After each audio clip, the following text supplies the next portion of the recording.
It's Two on the Aisle with me, Charles Gross, and Leslie Hoban Blake.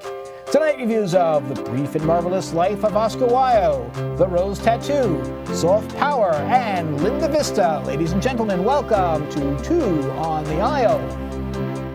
And hello again, Leslie. Hello, Charlie. Nicely done. Thank you so much.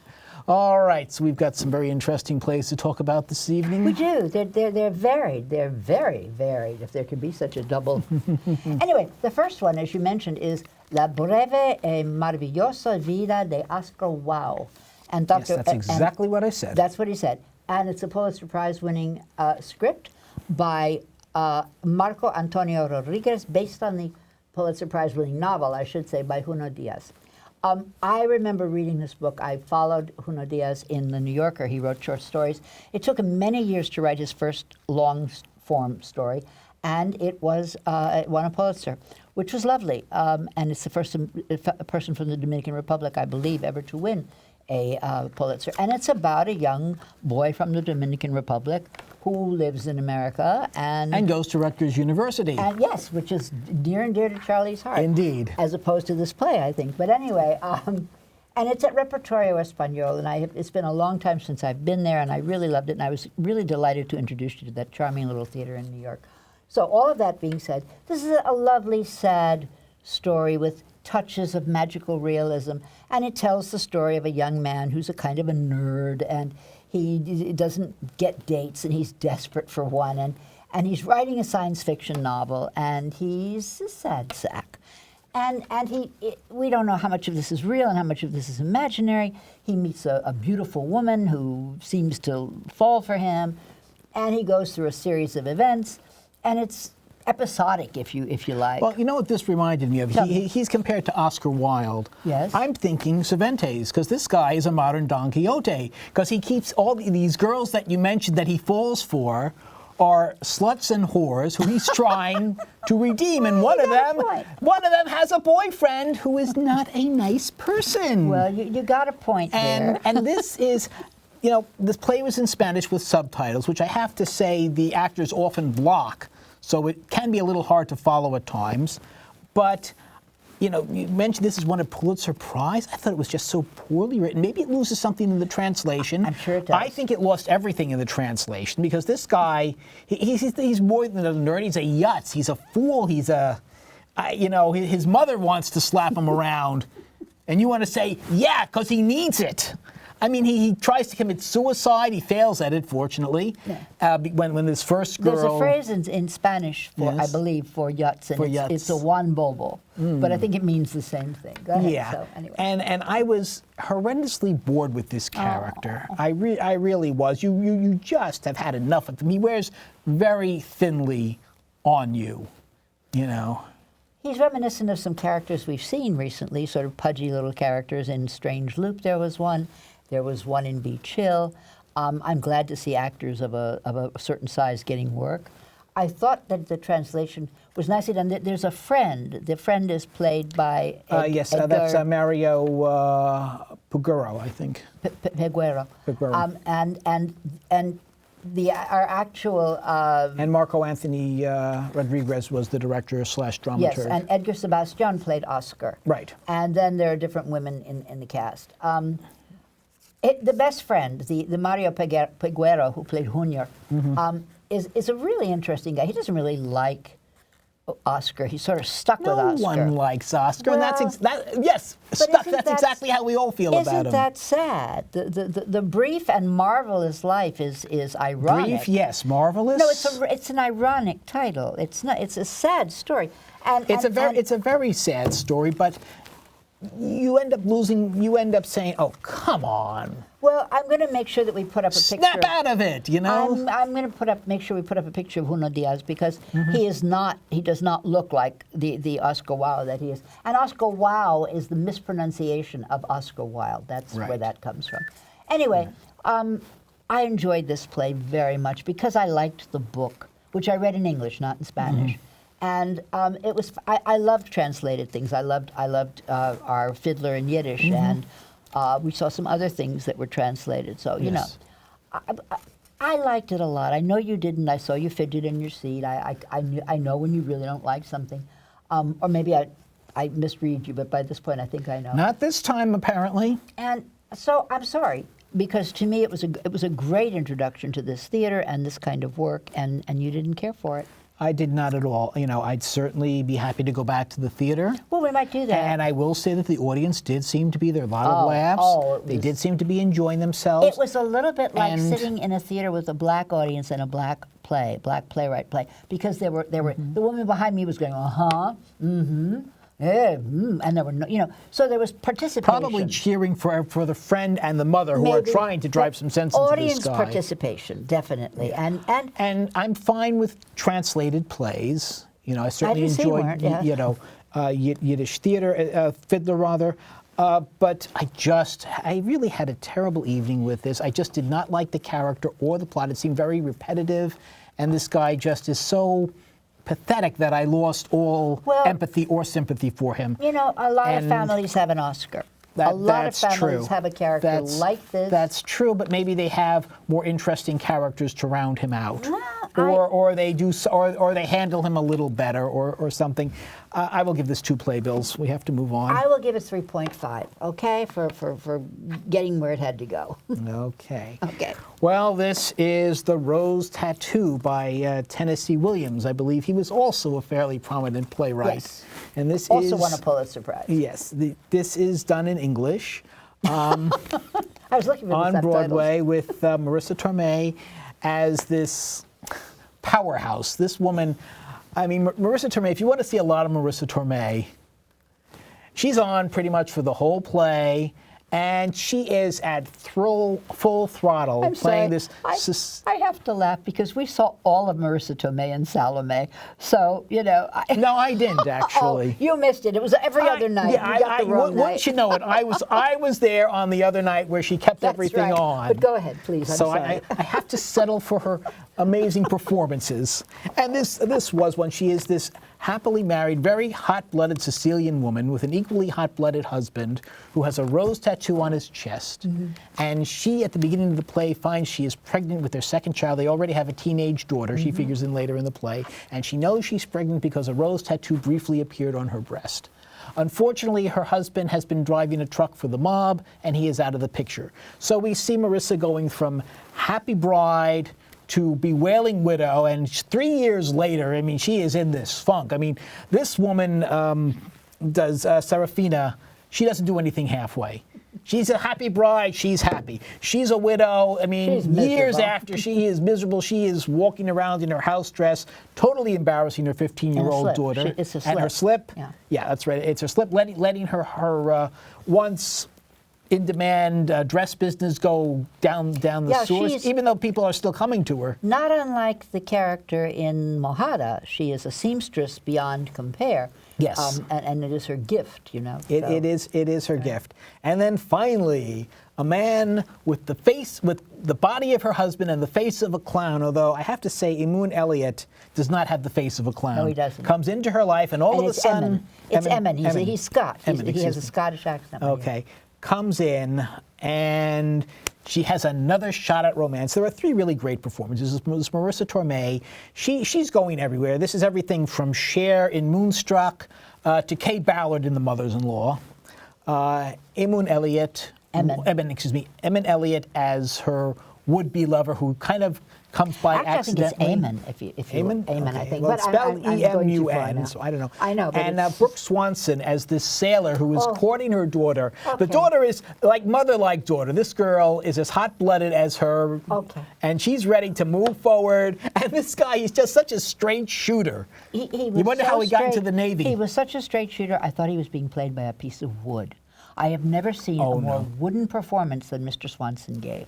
Oh, but never, ever, ever. He's supposed to be naive, but he's not supposed to be stupid dumb, and he was playing stupid dumb. I was very upset with that performance. I liked what he did with it. I did. Again, he was naive. He wasn't. Maybe he was a little stupid, but or I think mostly she was a lot further along of where they wanted to be. I mean, she's getting her mother's wedding dress out. Okay, I really hated what Marisa Tomei did. Okay. I thought physically, she was probably the closest to the character. I went back to the original. What Tennessee Williams did was he wrote this for Anna Magnati, a woman past her prime, a woman not too attractive, a woman a little bit thick in the hips. None of which you could say about Marisa Tomei. That's right. But he wrote it for that character, and Maureen Right. Stapleton played it on Broadway, and she was that kind of figure. And then we recently Edith saw Bunker from Archie, from All in the No. Family. Oh, I'm sorry, Maureen No, Stapleton. Maureen I'm sorry. I thought you Stapleton, said yes. Jean Stapleton. No. Excuse me. That would have been hysterical, but that would never have happened. Right. She might have been good, but nobody would ever cast her. Well, interestingly, Marisa Tomei recently played Edith in an All in the Yes, Family. she did. Well, somehow we got around to that, revival, but that wasn't okay. my point. And my point was simply that Marisa Tomei turned an Agata spicy meatball Yes. commercial. She used every Italianate trope that we have gotten away from.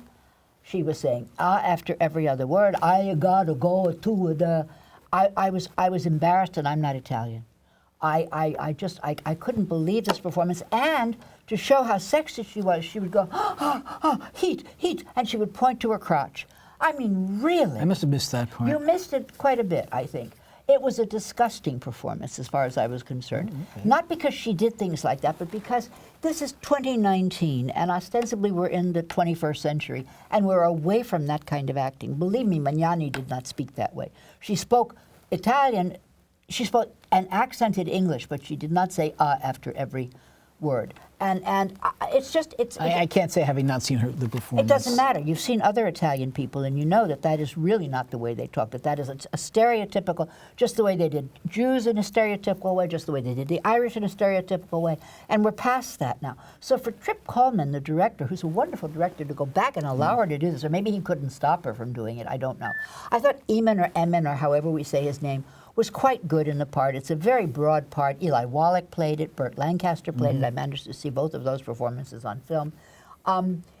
It's Williams' happiest play. He never wrote happy plays, but this is a happy play. He was in love with a man he met, a man of Italian origin. They went to the Isle of Capri or someplace in Italy. He was drenched in sunshine and happiness, and that's what he was trying to write about.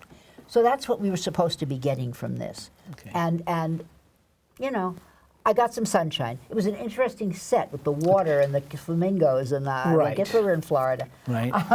But we weren't supposed to be in Florida. I thought we were supposed to be in the Isle of Capri. Anyway, I was totally upset by this throwback to blackface. You know, I mean, that's. I think you're being a little I'm harsh, not. I'm not. It's especially Italian face. Yeah, and Marisa Tomei is an Italian woman. I know she is. She should be ashamed for giving that performance. I don't think so. Well, I don't think that's so my at all. feeling. I felt totally different. What? You know, she played a woman. Look, this is a play of its time. The time is 50 years ago, and she probably knows a lot of women who do carry on like that. And I'm sorry, it was a caricature. Moonstruck was about the same kind of people. And Moonstruck wasn't that kind of, in Moonstruck, and that was what, 30 years ago? Something 35 like that, years yes, ago? with Cher. No, I'm sorry. It's a shonda, as they would say, but the Italians wouldn't No, I don't say think that. the Italians I know. would say that. Anyway, They might, you I know. would give it at most a 2. Oh, no. Yeah, I'm telling you. I'm going to give this 3 3/4. Okay, fine. Because I did enjoy the performance. I did enjoy the play. And I certainly disagree with you about Burke Swanson as the sailor. Oh, yeah, and Marisa Tomei. I enjoyed both of their performances. I mean, I've forgotten the name, Ben something. Ben Cooper was the name of the original guy, and he was pretty, but he wasn't wooden. He was naive. He was pretty and naive, which is what the I part called thought he for. handled it very well. It does call, the role, if done well, it does call for him to be very wooded and very straight. Again, you wonder, this guy's in the Navy? That was the only thing, but again, that's not something you can get around. We Okay. have to move on. Well, we're moving on to another play about an immigrant people, written by David Henry Wong, who wrote Yellowface about Yes. to make sure that we understood that he was And against. Butterfly. And Yes, but the idea of Yellowface was when he was involved in when they cast Jonathan Pryce in Miss Saigon. That was about casting a non-Asian in a Eurasian role. Right, So, you're right. In other words, a guy who was half European, so a European really could have been cast. That was but it was the option of giving the role to an Asian person to play, and that had not been done. So that was what the. But every other the actor play is was called- Asian, and Jonathan Pryce was amazing in the No, role. every other actor wasn't Asian. Yes, the Asian characters subsequently. were Asian. Subsequently. Oh, subsequently. And, yes. and as it happened, one of the roles of his the guy's second wife when he comes back to the States was also played by an Asian woman later in the production. So that's not quite true. No. Yes. The role originally originated on Broadway by Liz Calloway makes no sense. was played by an Asian woman. It makes no sense. She's supposed to be a blonde woman, and this is based on Madame Butterfly. I know. Listen, I never saw that one. I don't know anything I about did, that. Okay, but we're not talking about that that's today. strange. But okay, we're not talking about that. Anyway, David Henry Wong was attacked. Yes. And in the hospital got the idea for this play. He was attacked. He never found his attacker. He was stabbed in the neck. We don't know why. And he got the nearly idea. Killed. And he got nearly killed. And he got the idea to write a play about someone named David Henry Wong, who was a playwright who got stabbed in the neck. So we get very meta on this, and who somehow winds up back in the country of his forebears, which is Shanghai, China. where he's never been, and to which he has no connection whatsoever. And Francis Ju, I think it's pronounced Ju, it could be Jue, plays David, and his Shanghai guide is played by Conrad Ricamore in a fantastic performance, I thought. I mean, Francis Drew also was a fantastic performance. And then everybody else in the play, with one exception or two exceptions, are Asian. Now, that's, first of all... Okay, well, we need to... tell what the play is about. Well, yeah, the play, the dream sequence is basically, I think, Wong's revenge for all these plays where Americans, chiefly The King and I, where this European goes to an Asian country and basically helps the country turn itself around. Well, there's a discussion of that before he has the dream sequence. There is. And it takes place in the United States, where a theater production company wants him to write a musical for what is going to be a Chinese Broadway. No, it's in Shanghai. It takes place in America, but they go to Shanghai to do it. The man comes and says, I'm building a Broadway in Shanghai, and I want you to write this play for us to do in Shanghai. Okay. And so the play becomes the opposite of The King and I. But there are references to The King and I when the head of the whatever puts out his hand and the woman comes into his arms and they dance and things of that nature. And there's also Hillary Clinton played by Peggy Sawyer from 42nd Street. Well, thank you for taking my line. I'm sorry. That's okay. I just saw this young woman and thought, oh my God, she should play Peggy Sawyer. Her name but she was playing Hillary Clinton. I got to find her. Where's the Hillary character? Oh, here she is. No, that's the stand-by. So well, you're looking, I was going to say, this is also... Elise Allen Lewis. Right. Is she the gal that we saw who was married to the guy in King Kong? I bet she is. Remember that young married couple we saw at the York? I think that's who she is. Elise Allen Lewis. I think that's who she is. A little bit of a thing. Perfect Peggy Sawyer. Peggy Sawyer. Interesting Hillary Clinton. Yes, Hillary Clinton singing, dancing, wears a Wonder Woman outfit, falls in love. Falls in love with the guy, with the reimagined guy from China. With Conrad Ricamore, the guy who's playing the guide. That's who becomes. He goes into. He dances. He sings. He becomes. Right. Well, he's not so much the guide. He's the would-be producer. Yes. Right. Okay. And somehow they end up at the Trump White House, and they save the world, and it's a very cute idea. There's more to it than that, though. The soft power. There's a rant against Trump. But aside from that, there's a political undertone of what's happening between China and America. And by the way, nobody speaks in accented. They make a point out of that, about the fact that when the people are speaking, they don't speak in accents. When they're speaking in their own country, the outsider is the one who has an accent, is what they're saying. But really briefly, this is what soft power is. If you read the notes and if you read the other stuff, soft power is what was happening in Singapore, which is now being crushed by the new dictator-like premier, or whatever he is. But anyway, so they're offering America an opportunity to have this kind of worldwide soft power that they use, which is not with a gun, but with a musical and, insemination of that kind. Well, so what they're saying is, listen, you guys elected Donald Trump. Wouldn't it be better if you just had a dictator? Right. Essentially. Well, but he wasn't. Of course, there are some who would say we have that with Trump, but that's enough. Well, thank you, Charlie, for saying that for me. Yes, you would say that. I think, and I really am having. We're getting to this with Linda Vista. I'm sorry. The whole theater community is getting a little too obsessed with Donald Trump, and it's. Gee, the whole world is getting a little too obsessed with Donald Trump. Yeah, it's. Anyway, the punchline here is democracy will break your heart. Mm-hmm. And the idea is that if you have too much democracy, according to them, according to the people in Shanghai, it is better to not have too much democracy. Right, yeah. That's the story. I don't think that the playwright actually agrees with that. Be that as it may, this is what he wrote both sides of this. It's David Henry Wong wrote it. Janine Tesori did the music. Well, soft power, I would say softly oh yeah, I'm sorry. No, go ahead if you want to have I would say softly entertaining. I did like the idea of doing this reversal of the king and I. But the thing is, the Wong character says, "Oh, yes, I guess it is very racist, but it's such a wonderful musical." Yes, well, and I mean, now this is. I won't call this racist because it could be construed as such, but it's really just he's having some fun. I think that's what he's doing. And see it for what it is. Unfortunately, it's no King and I, and the.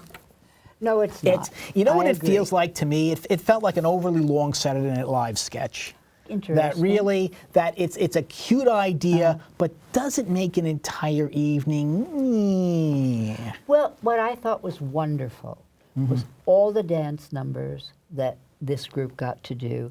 These very talented... And like a 18-19-piece orchestra, which is very rare off-Broadway. But as with Pan Asian, which tries very hard to take the classics very often and give those roles to Asian actors within their own theater company, this time it was like, look at all this wonderful talent that's out there that we never see. The singers and the dancers. Yes, although there was a part of me, gee, shouldn't we be protesting having non-whites playing white people? I will give it a generous 3. I would give it a nice 4.5. I think nowhere near 4.5. I think it was nicely done, and I hope I mentioned everyone. Sam Pingleton was the choreographer, and did I mention that the director was Lee Silverman, who has worked with David before? Yes. All right. Well, this is our final play. This is the Stephen Wolf's production of Linda Vista at Second Stage. Stephen Wolf at Second Stage. Tracy Letts. Linda Vista, which is an apartment complex where this all takes place. Not the heroine of the piece. Yes. No, not the heroine of the piece. No, the heroine of the hero, I should say, if hero is the proper word, is Ian Barford as a guy named Wheeler. And Wheeler's not doing too well. His wife is suing him for divorce. He's got a 13-year-old son who he's not on talking terms with. He has finally moved out of his home because he was living in the garage into this 2-bedroom apartment, which, interestingly, I don't understand why, is portrayed as a 1-bedroom apartment on the stage. Well, if you could find the 2nd bedroom on that, because I couldn't. Probably to the other side of the. I mean, you don't have to show it to no, but it doesn't look like it's there. Willing suspension of disbelief, Charlie. So yeah, he used to be a photographer. He's had a series of bad professional breaks, so he's given up on that. He repairs cameras in a store. He's in a middle-aged slump. He's 50, and he's more than a slump. He's just given up. I mean, he. Again, his relationship with his wife, his relationship with his son, and suddenly he gets a new start. In fact, he meets a very nice woman, a life coach named Jules, and also a 20-something pregnant neighbor named Mickey. And her name is Minnie. Minnie. And played by Chantal Thuy, and yes. It's interesting because she's Asian. Yes, and Jules. Oh, yes, and in the beginning of the play talks about there is also the playwright's chance to ring in on Donald Trump. Movies, were they better or worse? He believes they were better until a certain time. Middle-aged guys are like. And how many ways can you describe a large-breasted woman? Plus, you have two very. He's a frat boy stuck in a 50-year-old body. That's what you got. I guess. That's where the play goes a little airy. I mean, I was really enjoying it, but then he starts off. He's dating this woman, and again, I should mention 2 very steamy sex scenes that make Frankie and Johnny look like a Disney cartoon. I mean, it's borderline X-rated here. Well, not unlike the ones in Slave Play. Beyond Slave Play, you see a lot more than you did. Maybe you did. You got me back from Marisa. Tomei. There you go. There you go. And on it, and then the play. It looks very interesting. It looks like the guy's getting his life together, and his relationship with Jules is interesting. The sex scene is also, it's a little crazy. She likes to apparently finish by herself on that. But then Minnie shows up. She needs a place to stay. And oh, gee, guess what happens? And that's what disappointed me. Why? Because the play suddenly became very predictable. Oh. And I thought he was going to give us a new take on this. And then everything that pretty much happens after that, with the exception of possibly a couple of scenes at the end, really, all right. Here's something that's interesting, though. Tracy Letts married Carrie Coon, his co-star, much younger co-star, in Virginia Woolf. Remember when he won the Tony for Virginia Woolf? Okay. So they seem to be having a very happy time. So maybe he doesn't know what happens at the other end because he hasn't been there. I don't think that he was there beforehand. I'm not sure. I know I interviewed him, but I don't remember talking about that. Right.